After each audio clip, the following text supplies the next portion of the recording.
Hi friends, అందరికీ శుభోదయం. ఈరోజు గురు పౌర్ణిమ శుభ సందర్భంగా మరి గురువులందరికీ కూడా ఉదయపూర్వక నమస్కారాలు. ఫ్రెండ్స్, ఈరోజు గురు పౌర్ణిమ సందర్భంగా హైదరాబాద్ దగ్గరలోని స్వర్ణగిరి దేవాలయం దగ్గరకు వచ్చాము. ఈరోజు మరి విద్య నేర్పినటువంటి గురువులకు, జ్ఞానం ఇచ్చినటువంటి గురువులకు అందరికీ కూడా హృదయపూర్వక నమస్కారాలు. ప్రస్తుతం మనము స్వర్ణగిరిలోని జలనారాయణ స్వామి అనేటువంటి స్థానంలో ఉన్నాము.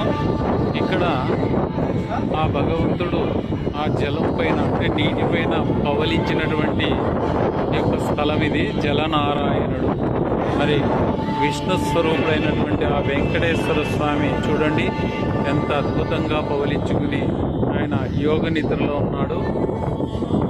ఒకసారి